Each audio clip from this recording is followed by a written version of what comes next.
মোতাবাড়ির যে ঘটনা ঘটেছে আমরা যা দেখেছি সোশ্যাল মিডিয়া, আমরা বিভিন্ন লোকের কাছে, আমি নিজে যাচ্ছি, আমি আগামী পরশুদিনই মালদার মোতাবাড়িতে ঢুকবো এবং প্রশাসনকে বলবো তার আগে সব ঠিক করে ফেলতে। আমি নিজে মোতাবাড়িতে যাচ্ছি, আমি মালদা গিয়ে নামবো কালকেই, গিয়ে ওখানে থাকবো, থেকে মোতাবাড়ির ঘটনার সরজমিনে খতিয়ে দেখবো এবং যে ধরনের হিন্দুদের উপর অত্যাচার হচ্ছে, বলছে জয় শ্রীরাম একটা স্ল্যাং ইউজ করে বলছে এই করে দেবো, এত সাহস, বাপের বেটা হয়ে গেছে নাকি সব বড়? হ্যাঁ, জয় শ্রীরাম এই বাংলার মাটি নয়, ভারতবর্ষের মাটির সাথে অঙ্গাঙ্গিভাবে জড়িত। বাঙালি গোটা পৃথিবী, ভারতবর্ষ রামচন্দ্রের করা পুজো ভুলে গেছে, বাঙালি মনে রেখেছে। বাঙালি দুর্গাপুজো করে, এখন রামচন্দ্রের করা দুর্গাপুজোকে বাঙালি বয়ে নিয়ে বেড়াচ্ছে। অকাল বোধন বাঙালি পালন করে, মা দুর্গার পুজো করে, আর সেখানে এই দু চারটে হচকে ছোড়া মাদ্রাসা ছাপ পাকিস্তানের সমর্থক, তারা এত বড় কথা বলবে?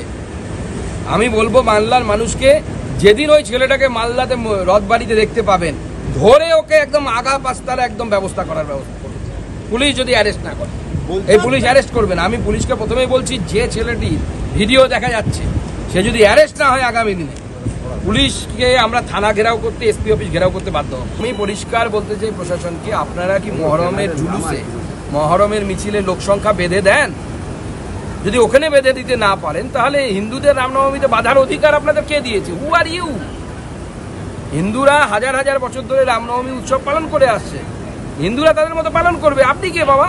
কোন হরিদাস পাল? আপনার কিছু বলার নেই। আপনি যদি মহরমের করতে পারেন তখন বলবেন। হিন্দু বাংলার মান সম্মান ডুবিয়ে এলেন মুখ্যমন্ত্রী আর একবার যথারীতি।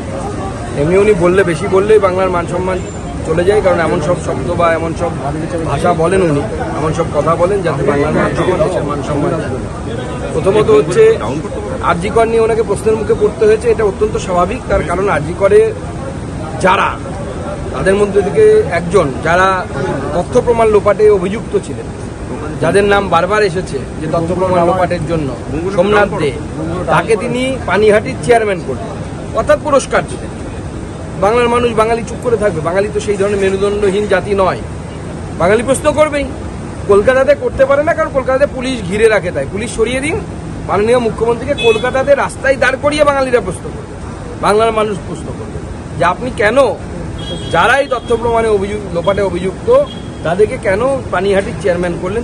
তাদের মধ্যে থেকে একজনকে পানিহাটির চেয়ারম্যান, তো স্বাভাবিকভাবে এই প্রশ্ন উঠবে। দ্বিতীয়ত, উনি যেভাবে ভারতবর্ষে মাটির বাইরে গিয়ে ভারতবর্ষের ক্ষতি করার চেষ্টা করছেন, ওখানে বলছেন, সাংবাদিকরা বলছে যে অমুক রিপোর্ট অনুসারে ভারতবর্ষে 1 নম্বর অর্থনীতি হতে চলেছে আগামী দিনে, মুখ্যমন্ত্রী বলছে আই ডিফার। আপনি পশ্চিমবঙ্গ ভারতবর্ষের কোনো অঙ্গরাজ্যের রাজধানী, অঙ্গরাজ্য না তার বাইরের কোনো কিছু? আপনি তার মুখ্যমন্ত্রী না অন্য কোনো দেশের মুখ্যমন্ত্রী? আমরা তো সেটা বুঝতে পারছি। অন্য কোনো দেশের রাজ্যের মুখ্যমন্ত্রী।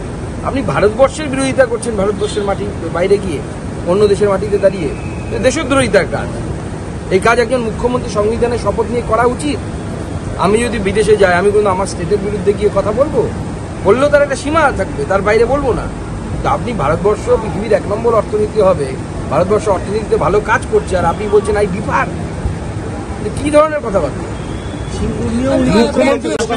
না না, অক্সফোর্ড কেন, গোটা বিশ্ব এখন চিন্তিত বাংলার হিন্দুদের নিরাপত্তা নেই। কারণ বাঙালি এমন একটি জাতি যারা একবার ডিসপ্লেসড হয়েছে, পূর্ববঙ্গ থেকে এপার বঙ্গে, এই বঙ্গে বা পশ্চিমবঙ্গে আসতে বাধ্য হয়েছে। এবার বাঙালি কোথায় যাবে? স্বাভাবিকভাবে গোটা বিশ্বের চিন্তা করা উচিত।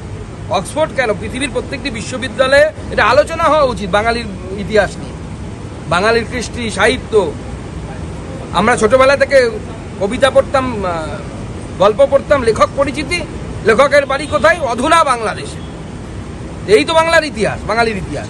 আপনারাও পড়েছেন নিশ্চয়ই, লেখক পরিচিতি যখন পড়তেন, বেশিরভাগ লেখকের বাড়ি অধুনা বাংলাদেশ। এই যদি হয়ে থাকে বাঙালির সাথে, আগামী দিনে বাঙালির ভবিষ্যৎ।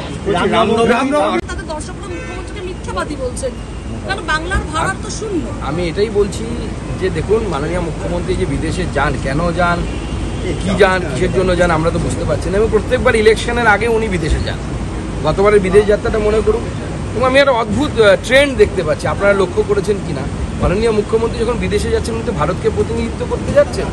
উনি তো দিল্লি গিয়ে বা মুম্বাই গিয়ে সরাসরি তো হিথ্রোর ফ্লাইট ধরতে পারতেন। প্রত্যেকবার উনি দুবাই হয়ে যান কেন? কলকাতা থেকে দুবাই প্রত্যেকবার যান, একবার না, কিন্তু বারবার এই দুবাই টাচ করাটা কেন, আমরা এটা বুঝতে পারছি না। ওনার ভাইপো যখন যায় দুবাই টাচ করেন, উনি যখন যান তখন দুবাই টাচ করেন। অথচ পশ্চিমবঙ্গ একটি ভারতবর্ষের অঙ্গরাজ্য। স্বাভাবিকভাবে মাননীয় মুখ্যমন্ত্রী কলকাতা থেকে ফ্লাইট ধরে দিল্লি যেতে পারতেন বা মুম্বাই যেতে পারতেন, গিয়ে সেখান থেকে হিথ্রো সরাসরি আমাদের এয়ার কানেক্টিভিটি আছে, কিন্তু উনি যান না। মানে এবার যাননি নন, কোনোবার যান না।